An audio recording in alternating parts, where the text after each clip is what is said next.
WWE wrestlers को हर तरह के ओपोनेंट से लड़ना होता है और कई बार तो इनके मुकाबले सुपर हीरो से भी हुए हैं। ये जरूर मेरी बुक रेसलिंग इतनी मजेदार क्यों में 73वां कारण होगा। विशेष रूप से WWE के सितारों की भिड़ंत किसी न किसी कारणों से उन एक्टरों से हुई है जो सुपर हीरो का किरदार निभाते हैं। चलिए देखते हैं कुछ ऐसे पलों को जब रेसलिंग और कॉमिक बुक की दुनिया आपस में टकरा गई। जैक राइडर और वुल्वरीन में क्या समानता है?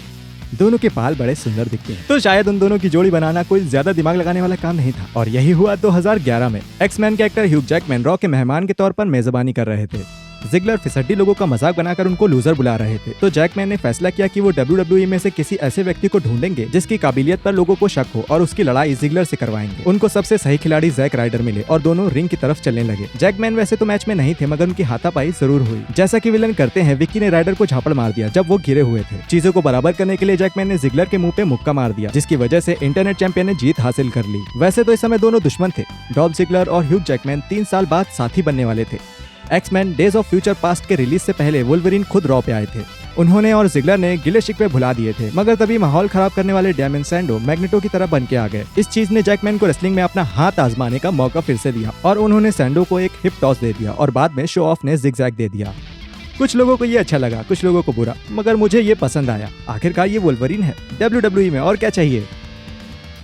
वैसे तो ये बास्केटबॉल के लिए ज्यादा जाने जाते हैं। शकील ओनील सुपर हीरोज की दुनिया से भी वाकिफ है। 1997 में शैक ने डीसी के हीरो स्टील का रोल किया था इसी नाम की मूवी में। आयरन मैन की तरह ही स्टील के पास पावर्स नहीं है और वो अपने आर्मर और हथियार का इस्तेमाल करते हैं काम करने के लिए। 2009 में शैक रॉक के गेस्ट होस्ट थे और क्रिस जेरिको से थोड़ी झड़प के बाद उन्होंने एक टैग टीम मैच बनाया। इन पूर्व सुपर हीरो ने अपने आप को भी मैच की देखरेख करने का रोल दिया और आखिर में इन्हें अपने हाथ गंदे ही करने पड़े। द बिग शो पागल सांड की तरह बिदक गए थे मैच के दौरान, जिसकी वजह से उनकी टीम डिस्क्वालीफाई हो गई थी। जब सब गिर पड़े थे, दुनिया के सबसे बड़े खिलाड़ी शैक को उकसाने लगे जब तक वो रिंग में नहीं आ गए। दोनों महामानव एक दूसरे को घूर रहे थे जब तक बिग शो ने ओनील का गला दबाना नहीं चालू कर दिया। द शैक अटैक ने वापस लड़ने की कोशिश की बिग शो की भी गर्दन पकड़ के, जब तक क्राइम टाइम मदद करने के लिए नहीं आ गई। लड़ाई खत्म करने के लिए शैक ने बिग शो को कंधे से धक्का मार के गिरा दिया, जिसके बाद शो पीछे हटने लगे। लगभग इस पहली मुलाकात के 7 साल बाद दोनों सितारे फिर से एक दूसरे से टकराए रेसलमेनिया 32 पे। Andre the giant memorial battle royal की आखिरी सरप्राइज एंट्री की तरह शैक रिंग की तरफ भागते हुए आए और बिग शो से आमना सामना किया। मगर इस बार ये दोनों बड़े सितारे अकेले नहीं थे और केन ने दोनों को एक साथ पटकने की कोशिश की।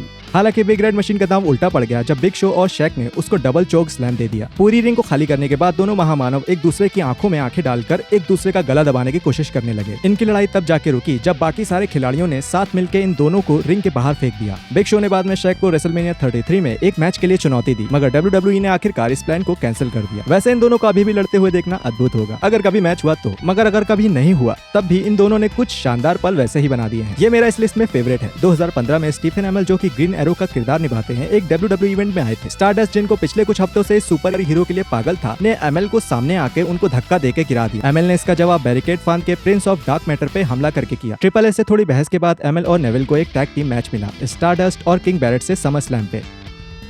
जब दोनों टीमों का आमना सामना हुआ, नेविल ने लड़ाई की शुरुआत की, मगर जब स्टारडस्ट मैच में आए उन्होंने मांगा कि उनको ग्रीन एरो से लड़ना है।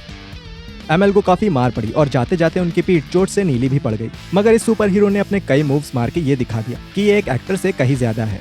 मैच का सबसे अच्छा पल तब था जब एमएल ने टर्न बकल से कूद के स्टारडस्ट और बैरेट दोनों को क्रॉस बॉडी मार दिया। इस चीज ने नेविल को रेड एरो मारने का मौका दिया, जिससे ये दोनों जीत गए। 2010 में मिक्की रोर्क का टोनी स्टार्क से आमना सामना होना था आयरन मैन 2 विलन व्हिप्लैश के तौर पर, मगर इससे पहले उनको लड़ाई का थोड़ा अनुभव तब मिल गया जब वो रेसलमेनिया 25 में क्रिस जेरिको के साथ रिंग में उतरे। जिमी स्नेकर, राउडी पाइपर और रिकी स्टीमबोट को हराने के बाद जेरिको ने रूक को लड़ाई की चुनौती दी। रूक ने Y2J की चुनौती स्वीकार कर ली और लड़ने के लिए तैयार हो गए। अपने बॉक्सिंग के अनुभव को यूज करते हुए मिक्की रोर्क ने जेरिको को कुछ प्रदर्शन दिखाया, जिसके बाद सीधा मुक्का मार के उनको गिरा दिया। क्रिस जेरिको के लिए इतना काफी था और वो रिंग छोड़ के चले गए और रूक ने रिक फ्लेयर के साथ जश्न मनाया।